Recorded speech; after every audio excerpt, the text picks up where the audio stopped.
So once again, welcome to our conference call on how can Salesforce help to transform your business into a sales powerhouse and make you a star employee. My name is Ryan Scaff. I'm a Salesforce.com certified administrator, and I also run a company called Halo Business Systems LLC. It is a Salesforce.com oriented consulting firm. I do a lot of training. I do implementation work. I do a lot of reporting and data. I've worked in several industries. I've worked in nonprofit industry, construction, renewable energy efficiency. I worked for a large manufacturer of construction equipment, so I have a lot of different programs and platforms that I've worked in. So I think what we'll do is we'll go ahead and move on here. If there aren't any questions, I think Karen knows me. Okay. Why isn't it moving here? There we go. So this is called the Roadmap to Salesforce Success. And what this is what Salesforce uses for implementation work.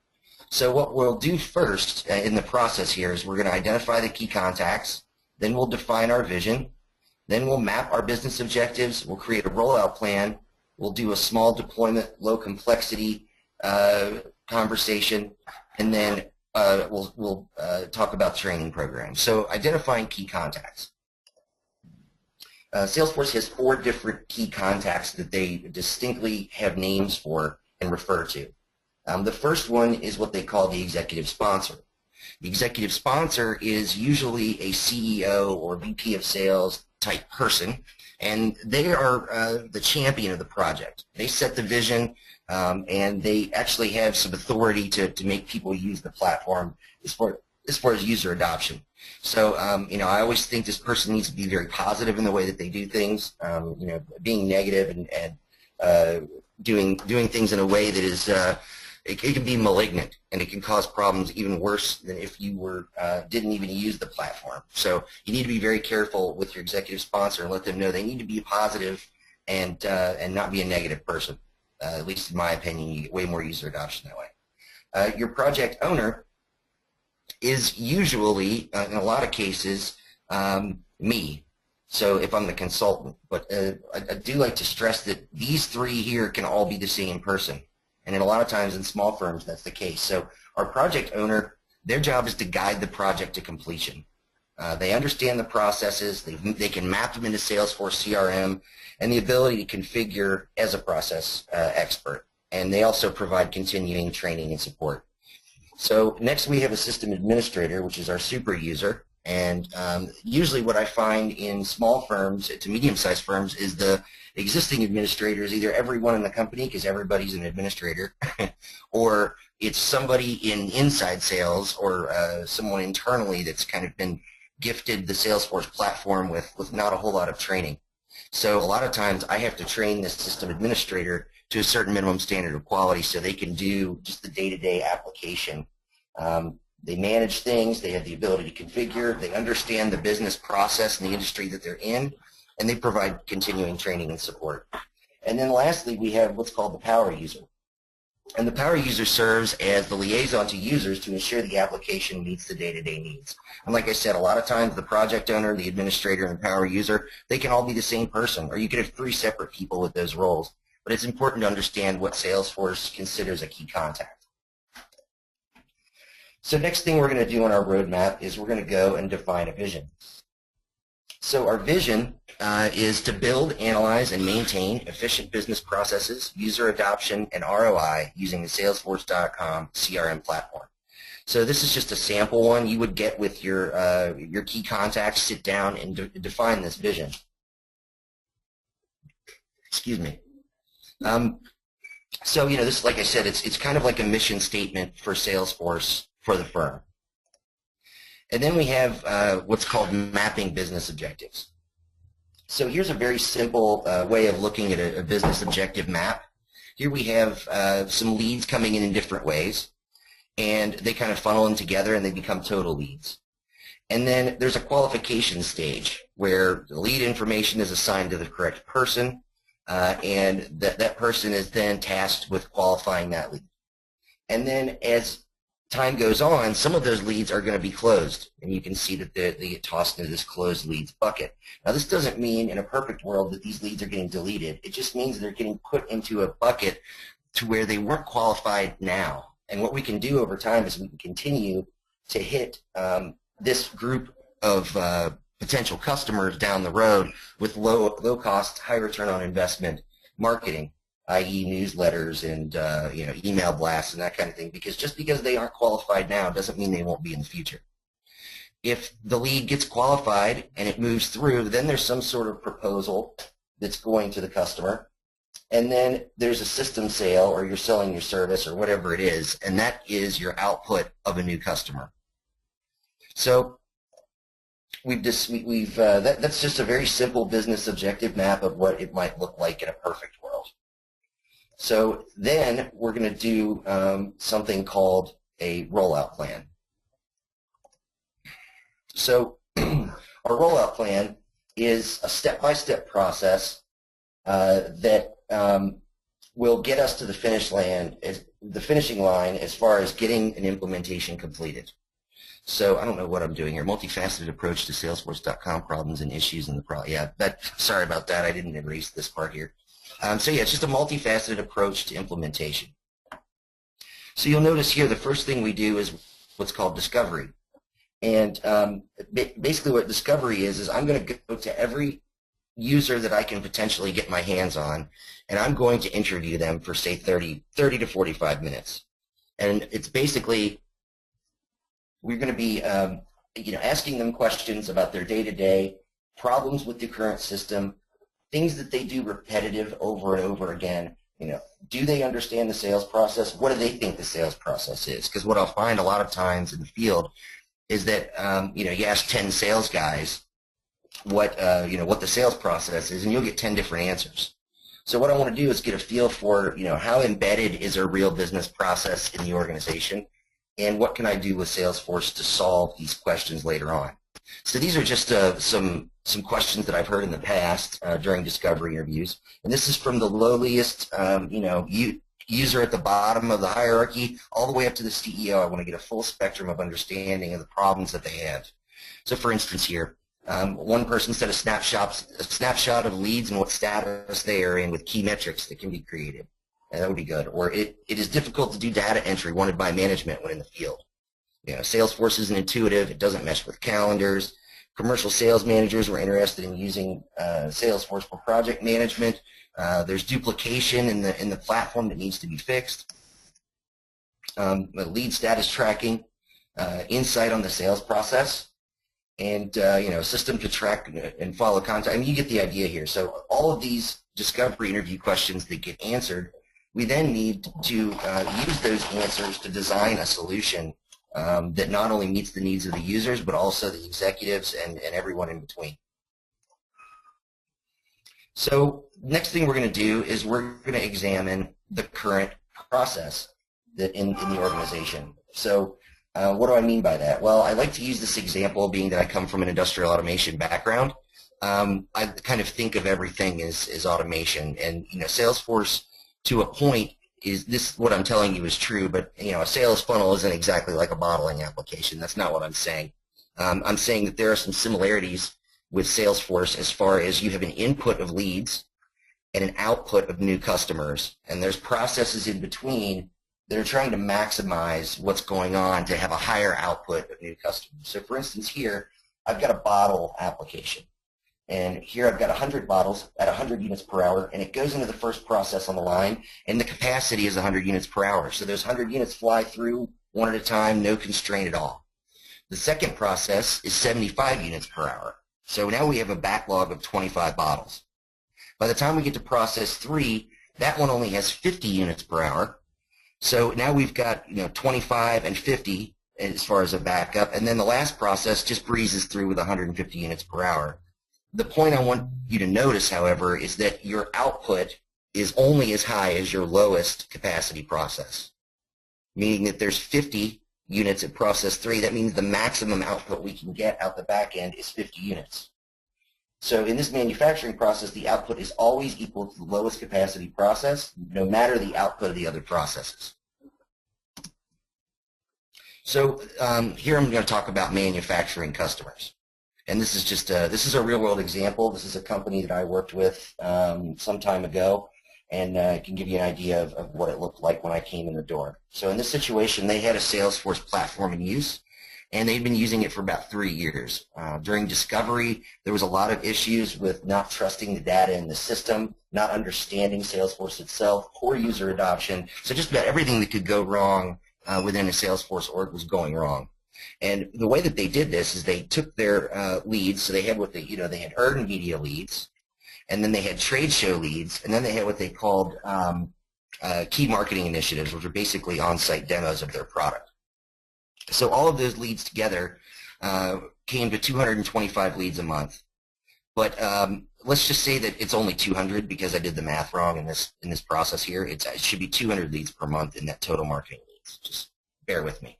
So at that first qualification step, at a capacity of 200 leads per month and a yield of 50% from qualified, the initial 200, half of them are not qualified. So that's 100 leads a month.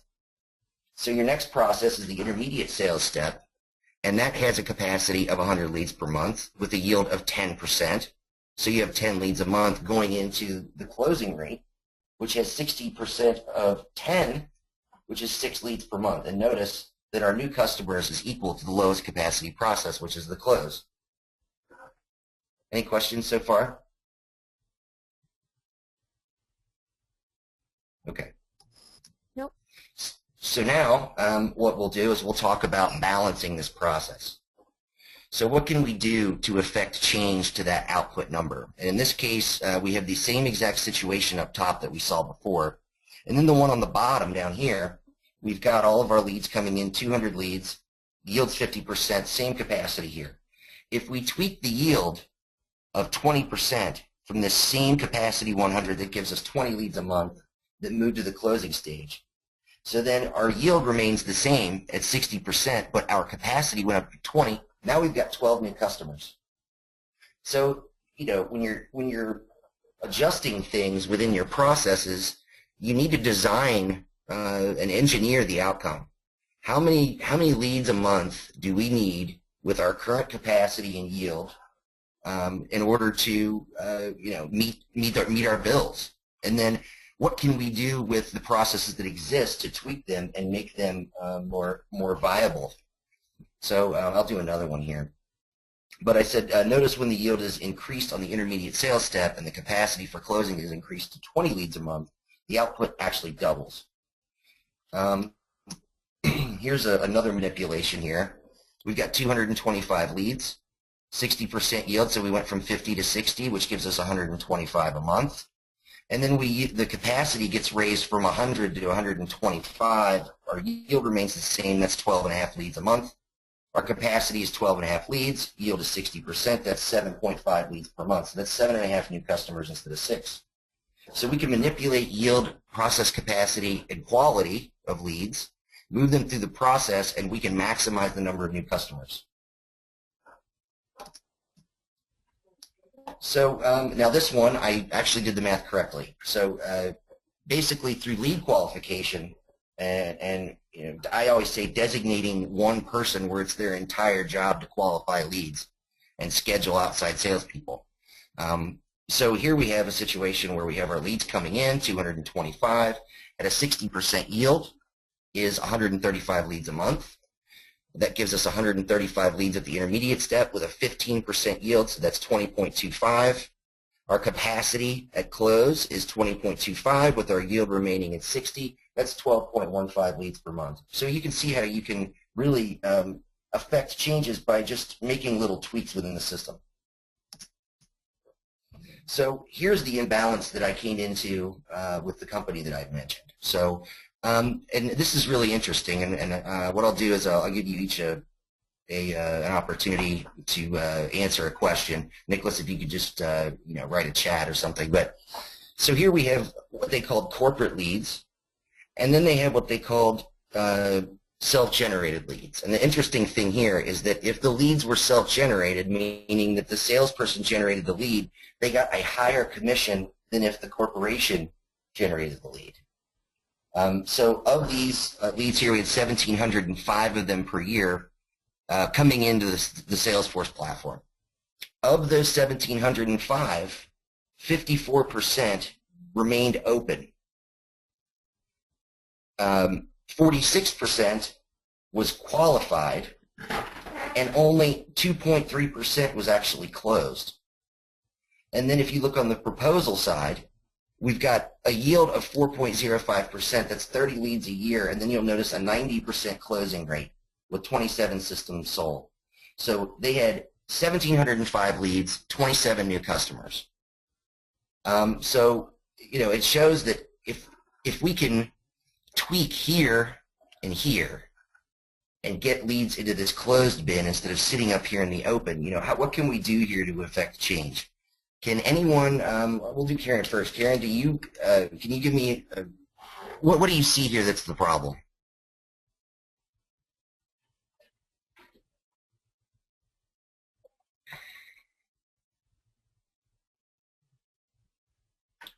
Are you there? Can you hear me? Yeah, I can hear you.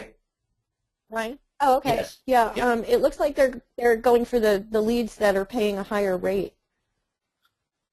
Yeah, and they definitely were. So what was going on is the corporation was handing these guys a couple hundred leads a month, and they were what I call cherry picking the leads. So they would go and they would run through them, find the ones that they know they can sell, in quotation marks, the ones that they've actually sold before that they're comfortable with. So what happens there is the corporate leads are staying open. And the self-generated leads, they're just going through the phone book and entering everyone they can possibly find in order to have dibs on that self-generated lead. So they're spending a lot of time digging around, really doing nothing, chasing their tail, and the system, the system itself is, they were using leads as accounts and accounts as opportunities. So they had all kinds of duplication. Nobody trusted the data. Nicholas, can you bring up something that you think might be wrong with their process?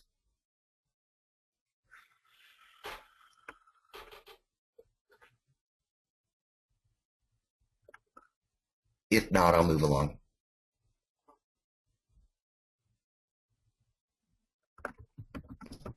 Let's see here. Okay, I'll just move along. But really the main issues here were obviously this situation where, you know, they're making more money for these, which is a terrible decision. Another thing is you'll notice at the proposal end here, if you notice at the proposal end, you know, they're only getting 30 proposals on the table out of 1,705 leads. I find that highly difficult to believe. Really what's going on here is they're only entering the ones they know they're going to sell. So at the back end, you know, that's how you get a 90% close rate. If you only enter the ones that are going to close, you're going to have a really high close rate. But this is how I set up for an initial, you know, review of what's going on, and I build these for the client, and we walk through what's actually happening. So once we know what our current process issues are, then we can talk about qualifying, and we can get into our different processes. So here we have lead qualification solutions. So leads can be filtered and qualified using key performance indicators. And then key performance indicators are tracked in the Salesforce.com, and it's done in real time as users enter data. So we're tracking information as we go. The data validation rules ensure that all of the KPIs are required before the lead can be saved.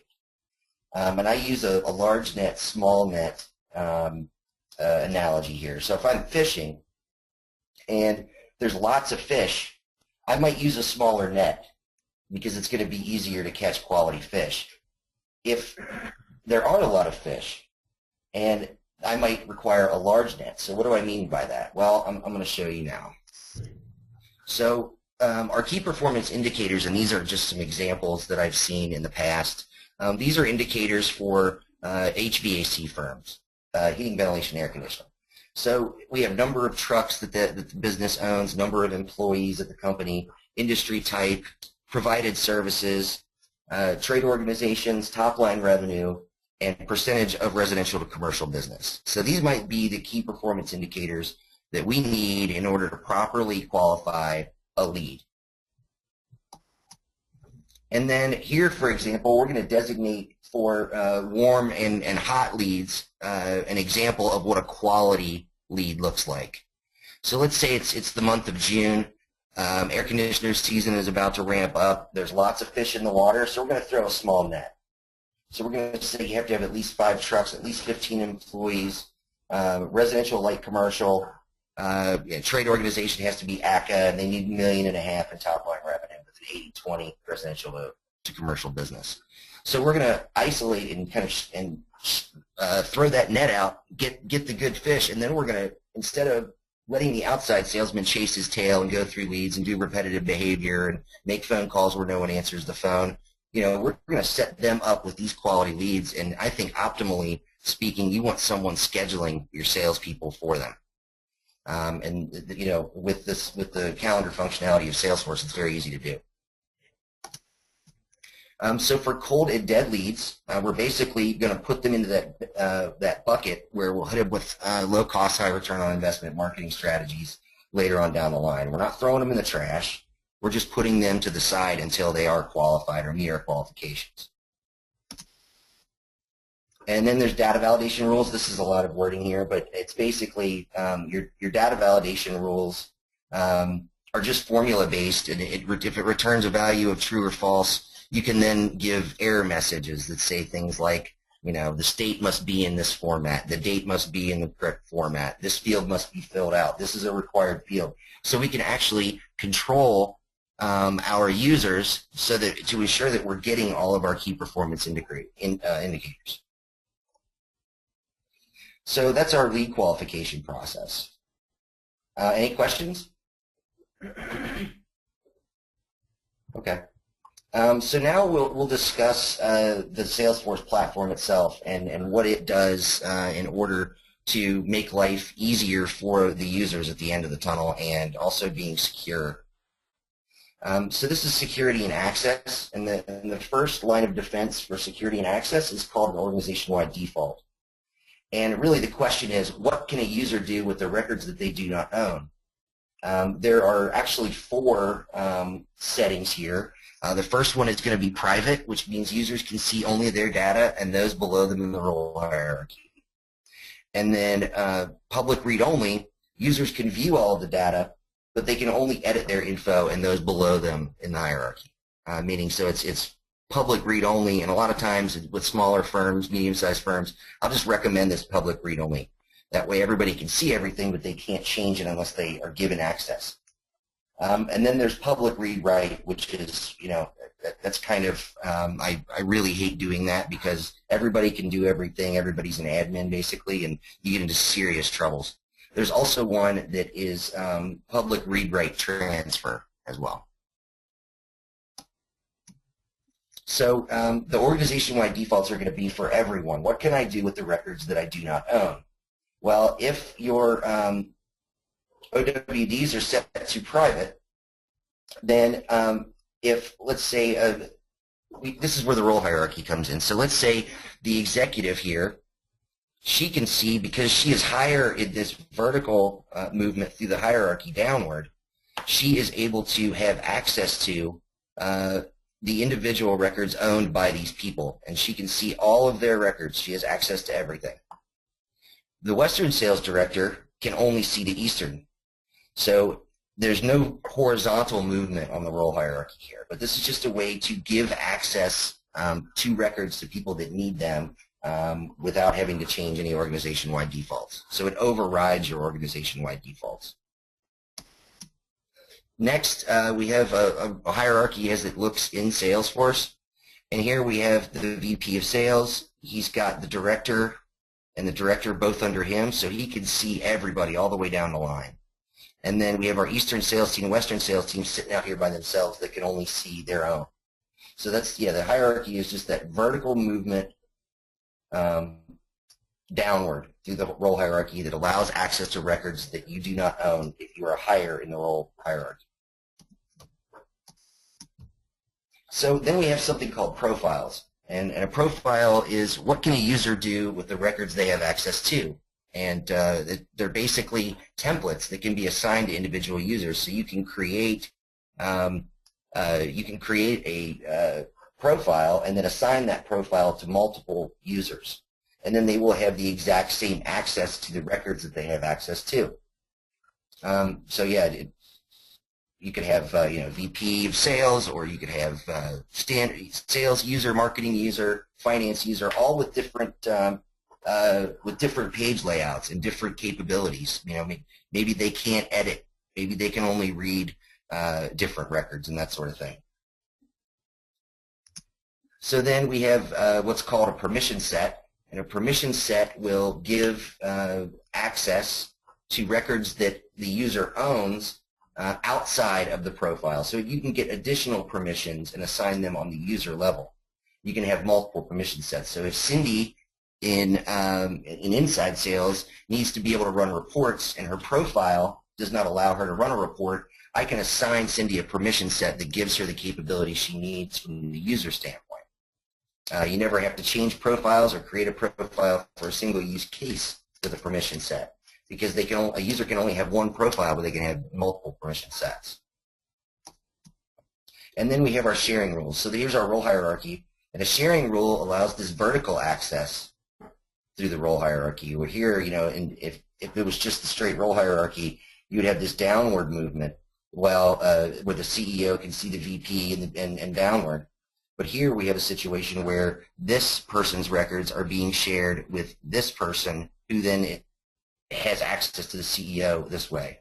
So we can move multiple people in the role hierarchy and share roles and subordinates. We can share with profiles, and we can share with individual users. And then finally, we have field level security. And field level security is the highest level of security. It overrides pretty much everything. So you can actually go into individual fields. You can make them required. You can add validation rules, and you can make them required on the page layout as well. Oops. Okay. So now let's talk about Salesforce objects. And this is really the really important thing. If you're new to Salesforce, this is what I want you to get out of the class today. So Salesforce standard objects, and the first one we're going to talk about is called a lead. And as you can see here, we have Steve Jobs' business card. I would love to have that. And so a lead is just that. It's a business card. It's got a name, it's got a position, it's got a company, it's got a phone number. You can have multiple leads in the system for people that all work at the same company. So you could have 50 leads all with Apple Computer, and they would all be completely separate, isolated records. So what has to happen is when you get the lead in, that lead gets qualified using our qualification process and key performance indicators. And we're going to filter those down. We're going to cast our big and small nets. And then once that lead is qualified or closed, so if it gets closed, it gets tossed into the closed bucket. If it is converted, meaning that if we see that there's an opportunity for doing business with, they could be a customer that we want to track. They could be an individual person we want to track. It could be a huge corporation or a hierarchy of corporations. But this lead, it will get converted at some point. When it gets converted, it automatically creates these 3 new objects. So you get an account, a contact, and an opportunity. Automatically, when you hit the convert button, the lead goes away. So what happens to the lead? Well, it converts into these 3 objects, and the first thing that happens is it creates what's called an account. And I like to call an account a company file. An account contains all relevant information about your interactions with the company, partner, or person. The account houses opportunities, contact info, and cases. So anything that you want to track and you want to be able to associate multiple contacts with, if there's an opportunity for revenue, if they're a partner, channel partner, if they're a competitor, they're an individual, you can make them an account in Salesforce. And then associated with this account will be a contact. So now a contact is basically that lead card that has been converted into a contact and associated with the account.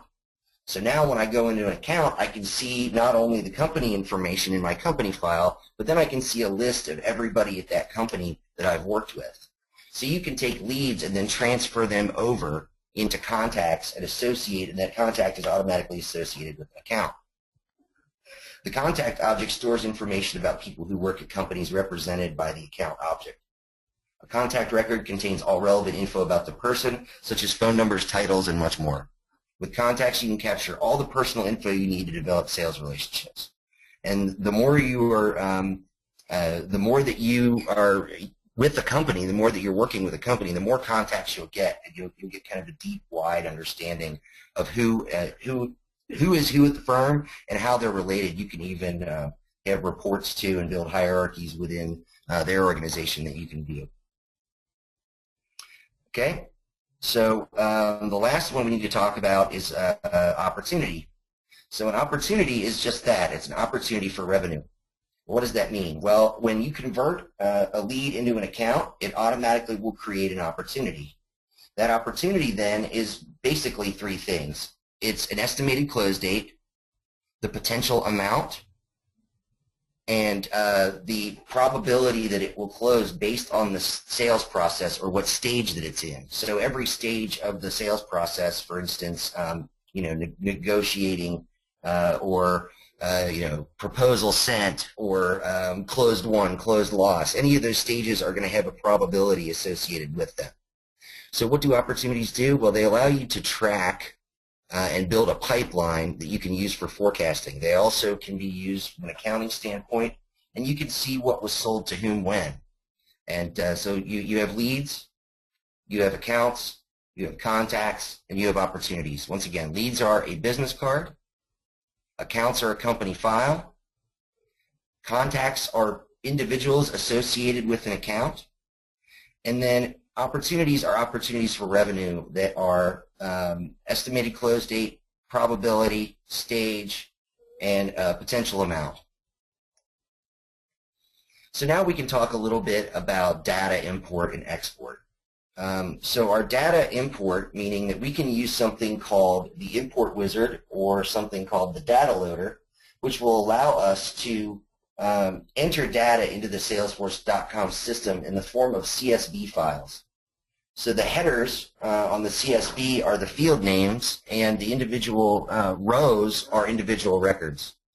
And using this this kind of import-export, we can pull information out, or we can put information in. We can insert, we can upsert, meaning that we can upgrade, means that we're going to take existing records and we're going to change them.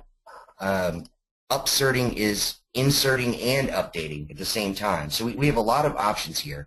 Our import wizard is standard, and it has within the Salesforce platform natively, and it has data validation, meaning that it will match. If I go to put in 100 leads and I match it based on email, then it's not going to input the information if the email is the same. So it gives you some semblance of data validation. The issue with the import wizard is that it has a limited number of objects that you can use it with. You can use it for leads, you can use it for cases, you can use it for accounts, but you can't use it for opportunities.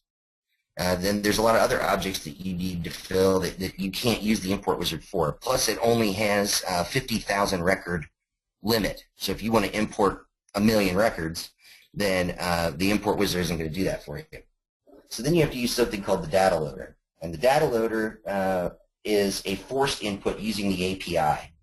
And it'll do up to 5 million records. And the thing about the data loader is you just need to realize that you have to work with IDs in order to map information properly. If you map information improperly with the data loader, it is a forced input. It'll put whatever you want in there. So you just have to be very aware.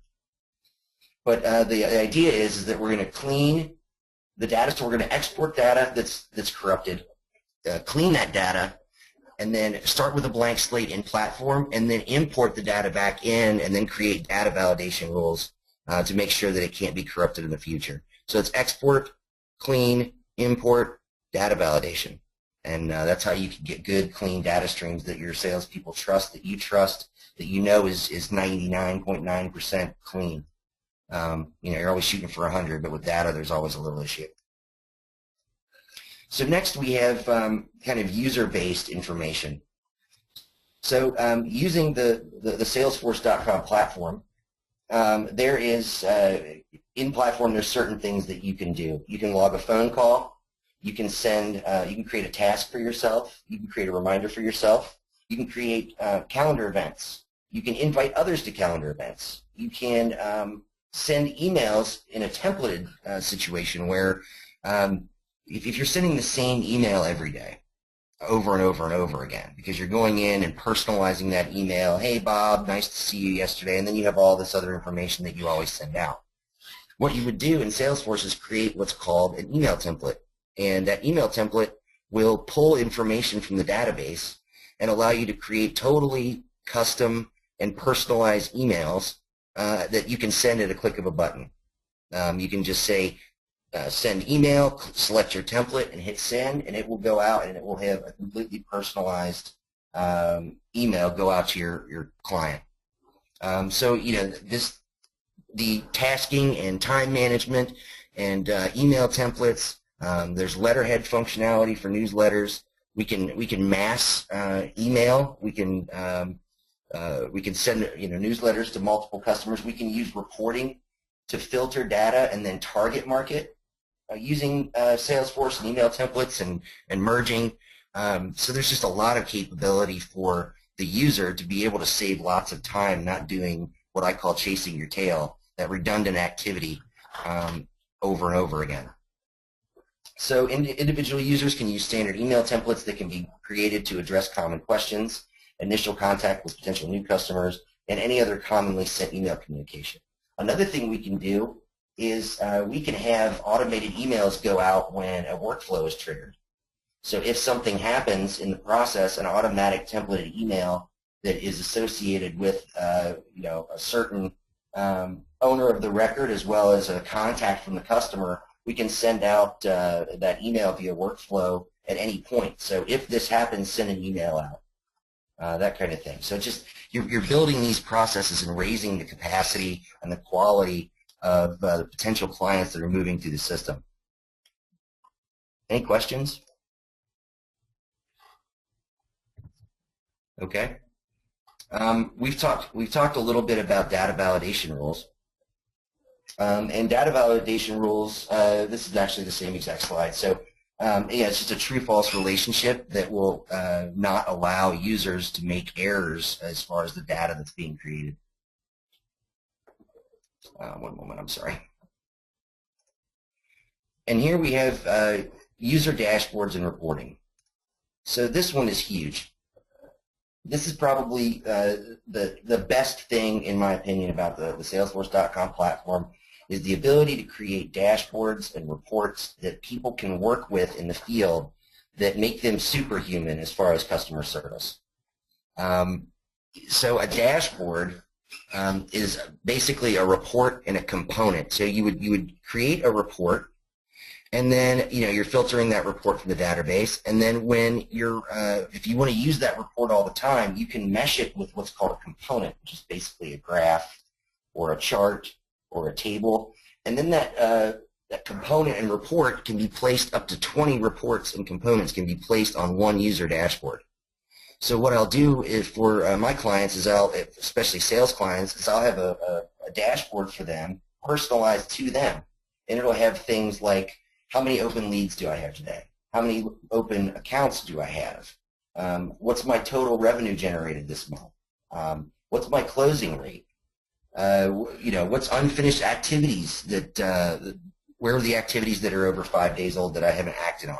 So you can put all this information directly in front of your user when they need it, and it becomes just very easy to work with the software if you have everything dialed in properly, and everybody can see what they need to see, they don't see what they don't need to see, and they have good reports and dashboards. They're way more likely to be more productive. I mean, you can get 20–30% return on investment in the short term if it's a well-designed system that's intuitive and that your users aren't finding as a task but more as an ally.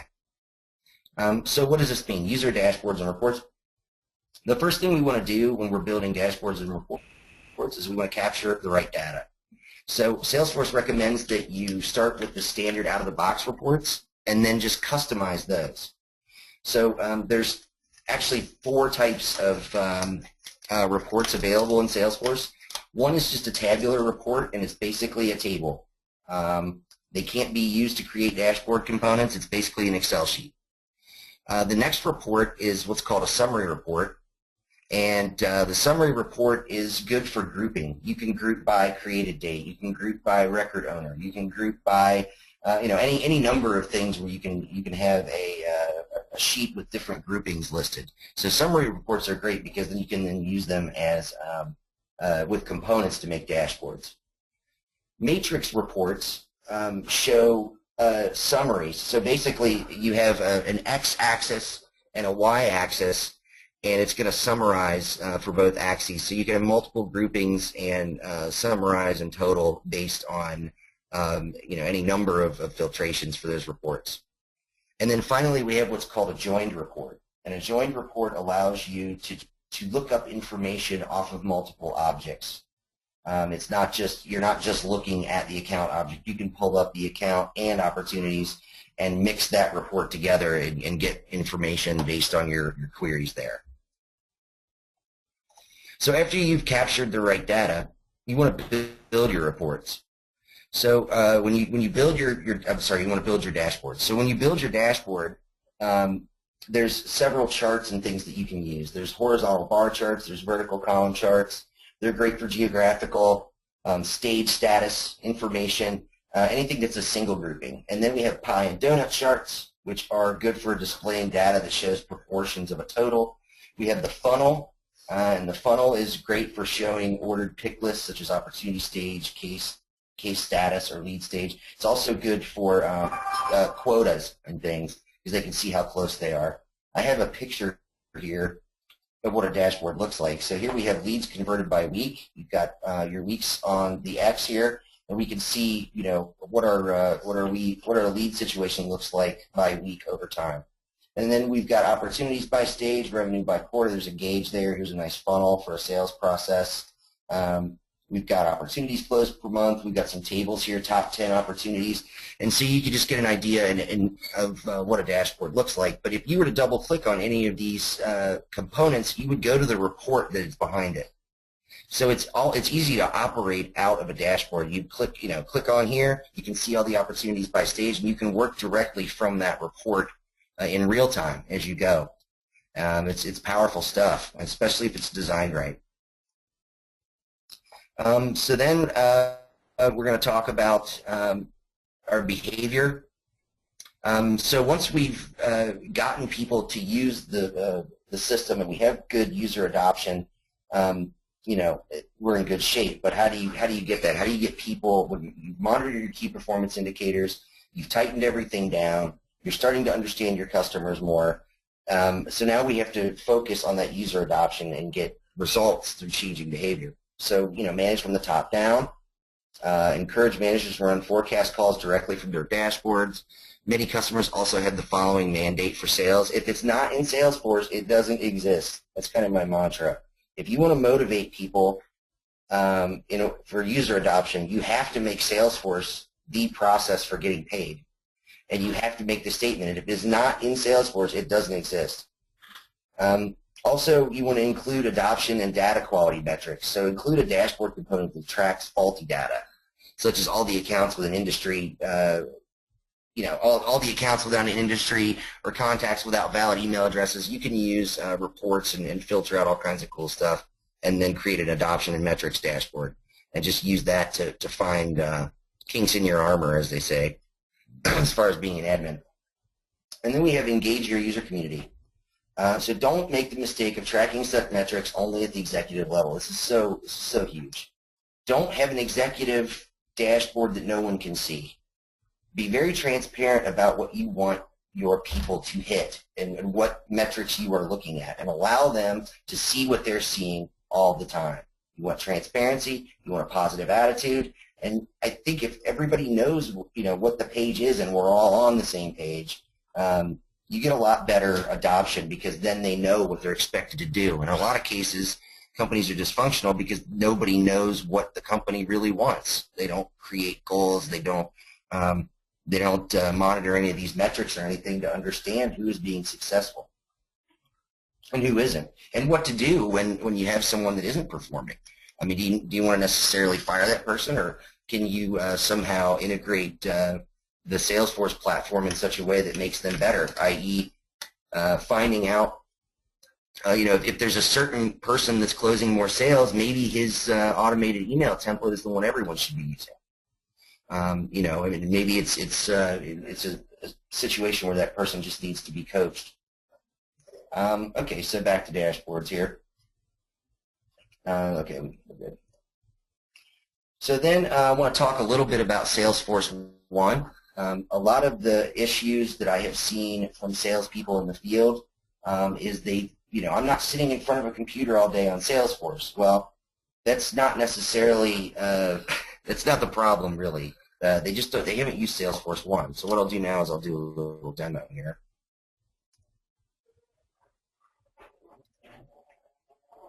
Okay, so this is the Salesforce One platform. You log into it just like you would with your credentials here.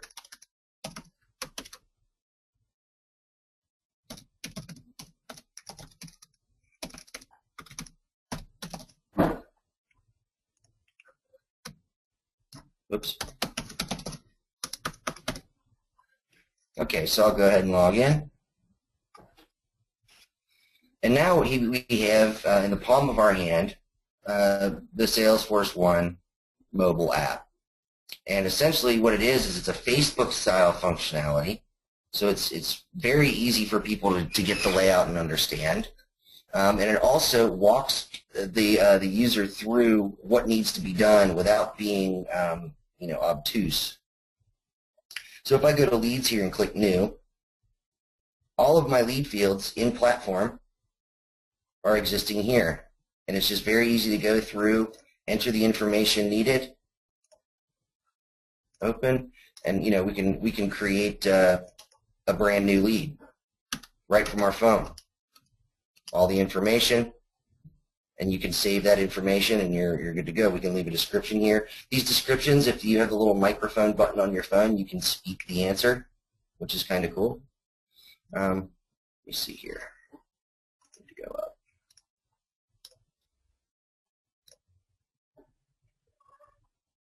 Put it on a bigger one. There we go. So now it's on a tablet.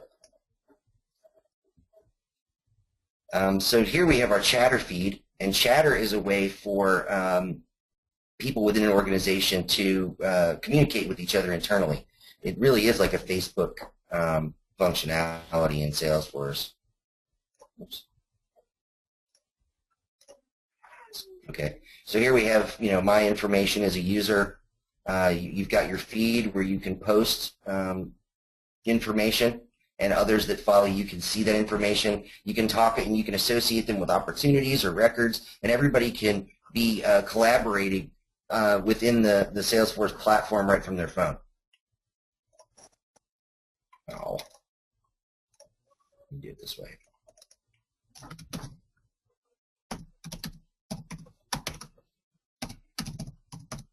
Ryan? Yes. How much configuration is necessary to use Salesforce One, or customizing? Zero from my perspective. I mean, you can customize it if you wish, but I don't. Okay. I just download the app and use it. All right. I think it's the way my company is set up. I have one office because of the security issues. Mm-hmm. That they are pretty much at the top of the hierarchy. Okay. And so they use Salesforce One, and it's awesome because all they see is their stuff. But I have all these other offices that kind of share everything. So when they go to use Salesforce One, it's so cumbersome because Arizona is seeing Iowa's accounts, and so I haven't started to customize it yet, but I think that I probably have to in order to streamline it for them. Yeah, that could be. It could? Okay. I just didn't know how difficult that was. I mean, for me, I uploaded the thing and it works, but here, for instance, we've got tasks. I can create a task for myself very simply, show me my overdue task. I can create new ones just at the touch of a button. We've got events, so calendar events, and they just recently got the calendar events to where you can create new calendar events, which is really nice. So I can actually go into contacts here. I can pull up a contact. There we go. And it's going to bring my recent contacts from the last time I used the system. So we'll go into Rebecca here. And then I can log a call from here. I can actually call her, or I can just log call activity. If I actually call her from here, it'll throw up the call log after the call is over. So you can say, hey, you know, here's what happened. You can hit your little microphone button if you're in the car. It just talk out what happened. And then you can relate it to a contact or you know, other objects if you wish. We've also got dashboards. They recently updated this to where not only can you see the dashboard, but you can actually interact with the report, which that's awesome too. So if you just click there, the report comes up down below it, and you can actually manipulate the report. Yeah, I just have to figure out a way that each office only sees, you know, because it's so cumbersome otherwise. Mm-hmm. Yeah, I would look into it and see what you can do. I haven't really done a whole lot with customizing that, to be honest with you. All right. So yeah, I mean, so this Salesforce 1 allows us to operate in the field in a way that's easy to understand, that most people are able to use pretty easily. Now, I will say that particularly Salesforce particularly tends to be slow on occasion. So people do complain about it being a little slow, but considering you having all of your company's information in your pocket, it's a pretty powerful tool, and it's worth starting to use. Okay, so where are we now? Oh, I killed it. Okay.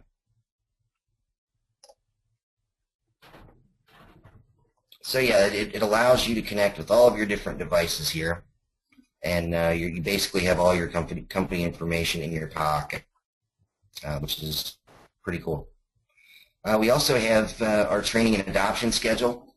So when I do training for users, I usually do a continuing training program that's multifaceted and user-oriented. So that's mandatory training sessions of once a month. Hour-long sessions with users that'll show pressing and important techniques and requirements. And then I do a lot of videos where I can mention them in chatter, and hey, see, check this out, and you can actually see if they are watching the videos or not. And then I also make myself available for individual training as needed to coach users, and it kind of is like a doctor-patient relationship where you know, if they don't want to say something in the mandatory meeting because they don't want to sound stupid or something, they can get with me during my office hours one-to-one, and I can give them that individual training they need.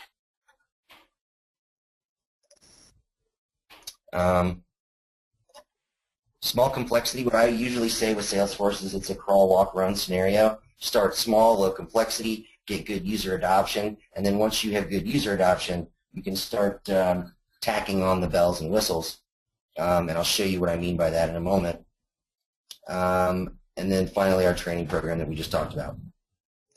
So one thing I think that this particular call, I think I should show a couple of apps, because I think, you know, this is how does it make you a superstar. Well, if I go to LinkedIn here, so now I'm in LinkedIn. Okay, so you'll notice up here there's a little button. This little button is called EBSTA. Your screen's not sharing. There you go. Oh, it's not? Can you see it? Got it now. Yeah. Okay. So this is an app called EBSTA, and it allows you, it integrates with LinkedIn. Excuse me. So now you can see up here, it's showing what I have in the system for this person in Salesforce. If they aren't in there, we can add them. We can add leads, we can add contacts, we can add opportunities, all right here right from EBSTA, and it's actually in your Google browser. So you can be doing all this kind of activity from your browser, so you don't even have to have the platform open. Notice that if I click here on my name, it will take me to that Salesforce contact page. So if you need to get to Salesforce, you can easily hop in there. It's a great little tool. EBSTA will give you up to 3 licenses completely for free, and it's the full license. I'm actually a registered partner for them, so if anybody has any questions regarding EBSTA, I'd be happy to discuss anything you need. I offer premier support for EBSTA, but it's just a great little tool that allows you to work quickly just from a web browser. Also, there's one that I actually think is a little better in the right circumstances. Let me see here. Go to Gmail. This is called Cirrus Insight, and Cirrus Insight actually works with Google and also Outlook 365 and Outlook 2013. I like the Google a little better, but they both work really well. Let's see here. Gmail.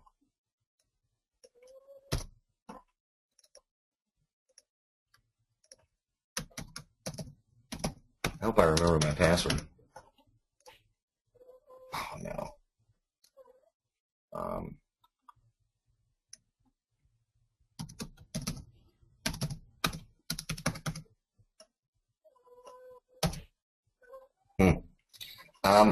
Unfortunately, I can't show that to you there. I'll do it this way.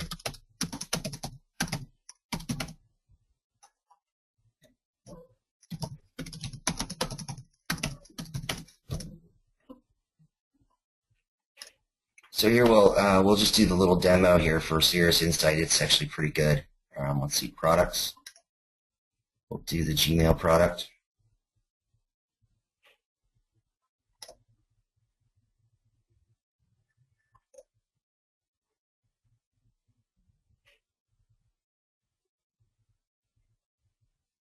It's the mobile app. They actually have a mobile app as well. Let me,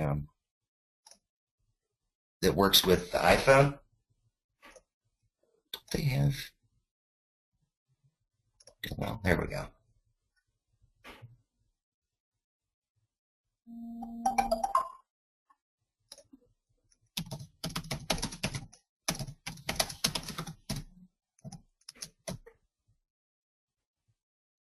Sorry, guys.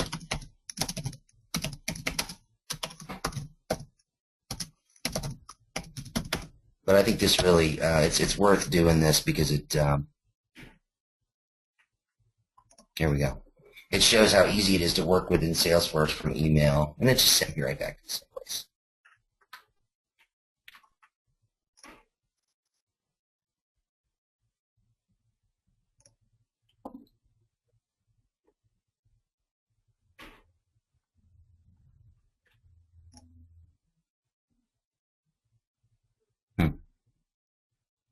I've seen a million of these on YouTube,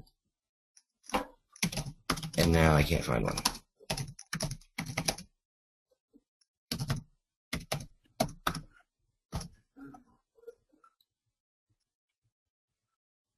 There it is. This is the one.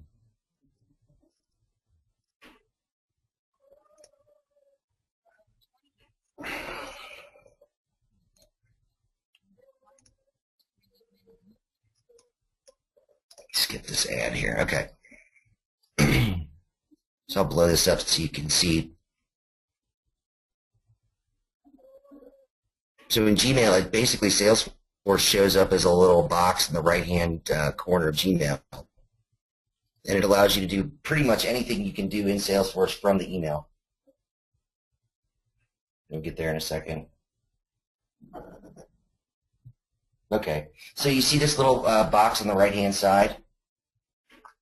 So you can actually pull leads instantly in to the platform directly from email. You can create new leads, create new contacts, all right there from that little box in the email itself. I believe it's $9.99 a month, and I use it pretty consistently. Recently, I've been using the Office 365, but somehow I lost my password, and I have to do some digging around to find my Microsoft password. So I could have showed you my demo. But we can create events from email, and everything goes directly into the system. And most people that use Cirrus Insight don't even go from the user side. Don't even end up going into Salesforce anymore very often because it's all right there. And it's very easy, point and click, super fast, low cost, high return on investment. But so that said, I think maybe we've gone a little over, but I did want to show you a couple of apps. I hope that you enjoyed the show, and if there's any questions, I'd be happy to answer them now.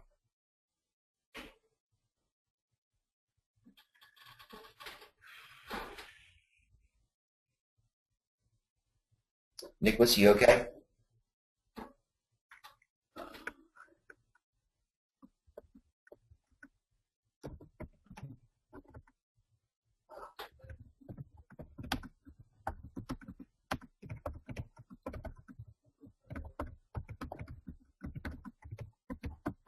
All right, that said, I'm going to close down the recording here. Once again, I appreciate your time. Oh, go ahead. Could you speak a bit on the opportunities for consulting within this field? Sure. Consulting opportunities are huge in this field. I mean, that's actually what I do for a living. I see there's a lot of opportunity in, right now about 60% of my time is doing training. The other 40% of my time is spent doing implementation work. I usually work with small to medium-sized firms up to, including $15 million. I'm actually bringing on a couple of interns right now in order to do some support work for me. So, the market is, there's just a huge opportunity for consulting if you know what you're doing. I worked for several different employers, and what I found happening in the job market with Salesforce is people will bring you on, hire you full time, and then after 6 or 8 months they let you go because you fixed their problems and they don't need you anymore in quotation marks. So I just decided this last job, which was this AeroSeal job, that I was there about 6 months and they laid me off after I completely revamped their system. You can read some of the reviews that I have on LinkedIn regarding this stuff, and you just get sick of getting laid off eventually. So I started consulting, and I haven't looked back since. I did it about 8 months ago, it's definitely economically viable and worth a look for sure. I would recommend, though, if you don't have any experience in Salesforce, it might be good to get on somewhere for a year or two and dive in and get a good understanding of how it operates in the real world.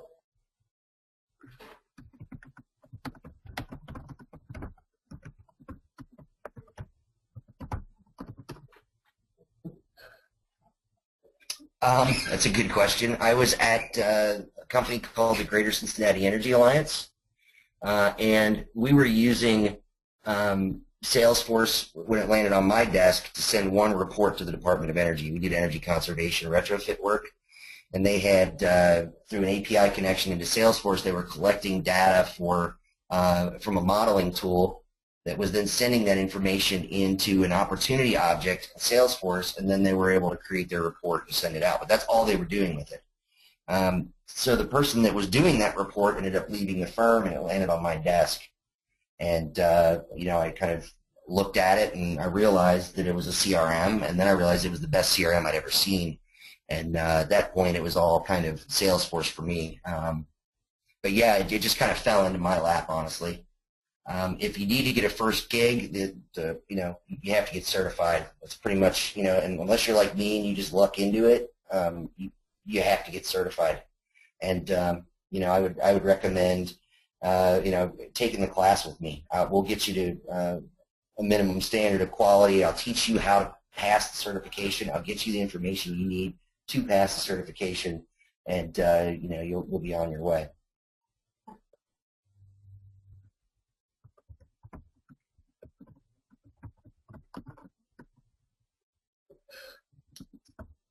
The question's for what title? The administrator certification is the first step.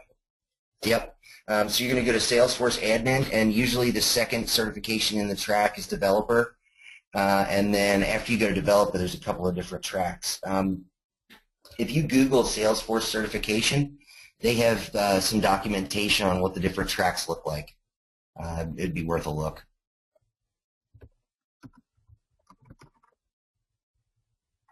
No, developer the first developer certification is all declarative. There's not really a whole lot of coding in the straight Salesforce Developer. It's basically a point-and-click interface that extends the capabilities of the standard Salesforce platform.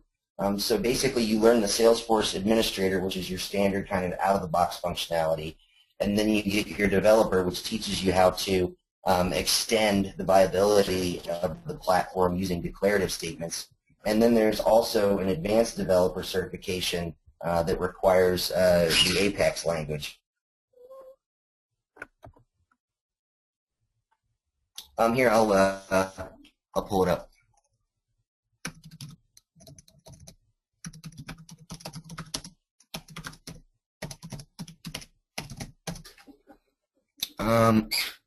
It's this page right here. I'll put it in chat for you.